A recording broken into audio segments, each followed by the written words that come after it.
नमस्कार। मैं आज मारवाड़ से चल कर के यहाँ कांठल बागड़ में आया हूँ और बागड़ में यहाँ के आप खेत देखिए। सबसे पहले तो मैं खेतों का नज़ारा आपको दिखाता हूँ।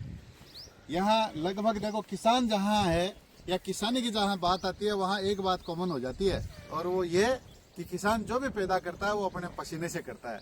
और इसीलिए कहते हैं भाई किसान को तोड़ा नहीं जा सकता, किसान को कमज़ोर नहीं किया जा सकता। क्यों? क्योंकि उसकी हर एक जो कमाई है वो पसीने की है। ठीक ऐसी ही पसीने की कमाई की बात मैं आपको बताऊं तो ये फसल देखिए। सबसे पहले तो पीछे लहसुन है, लहसुन के पास में आप देख सकते हैं मेथी है, अलसी है या गेहूं है। बहुत अच्छी पैदावार यहाँ होती है।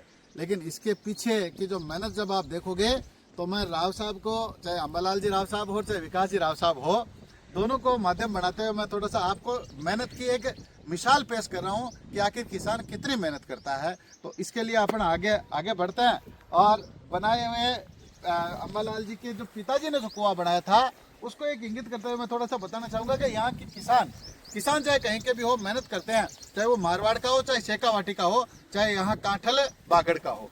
तो ये प्रतापगढ़ के अरनोद तहसील का खेरोड गांव है और खेरोड गांव के खेत का नज़ारा मैं आपको दिखा रहा हूँ। मैं चाहूँगा कि कैमरामैन थोड़ा सा इधर एक कुएं की तरफ नज़र दौड़ाएं और कुएं की तरफ जब नज़र दौड़ाओगे तो उसमें आपको ऐसा दिखेगा कि ये एक वो कुआं है जो लगभग विकास जी इस कुएं को देखने वाली तीसरी पीढ़ी है। अंबालाल जी के पिताजी ने कुआं बनाया था। तो ये राव साहब के माध्यम से जब खेत देख रहा हूँ तब ये मैं आपको नज़ारा दिखा रहा हूँ। ये फिर मैं कह रहा हूँ कि खेरोड गाँव जो तहसील यहाँ तालुका जो पड़ता है प्रतापगढ़ जिले का, वहाँ का मैं नज़ारा दिखा रहा हूँ। ये जो आप सीढ़ियाँ देख रहे हैं, ये सीढ़ियाँ कोई जमाना था जब अंबालाल जी भी मुझे बता रहे थे, अपने वो संस्मरण सुना रहे थे कि इन सीढ़ियों से जाकर के हम पानी पी करके आते थे या फिर वो जो घड़ा होता था वो भर करके ले आते थे। तो ये कॉमन सी बात है। वाटर लेवल जो जिसकी बात करते हैं ना, ये वाटर लेवल गहरा गया। मैं चाहूँगा कि जो कैमरामैन हमारे धन्नाराम जी महिला साहब है वो थोड़ा सा इसको जूम करके दिखाए। पहले इधर सीढ़ियों के माध्यम से होते हुए नीचे गहराई तक जाए। अब आप ये देखो जब नीचे अपन जाते हैं तो यहाँ से पानी रिस के नीचे एक तरह संग्रहित हो रहा है और ये संग्रहण जो है वो बाहर आकर के इन खेतों में बह रहा है और अपनी फसलें लहला रही है और इन्हीं खेतों का गेहूं और मेथी आपके पास तक जा रहा है।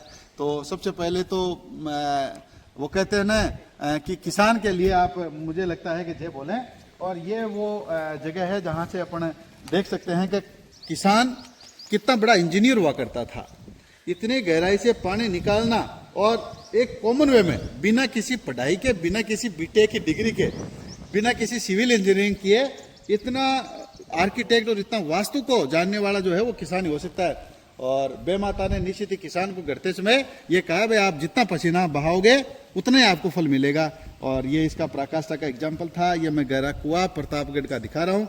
विकास जी को और अंबालाल जी राव साहब को बहुत बहुत धन्यवाद है कि आपने बड़ा मन किया और कहा कि चलिए आप हमारे खेतों में हमारी लहलहाती फसलों को देखिए, हमारी मेहनत को देखिए। तो एक बार पुनः as a ambassador of education institute होने के नाते मैं एक हमारे वेल नॉन गार्जियंस को बहुत बहुत धन्यवाद ज्ञापित करता हूँ।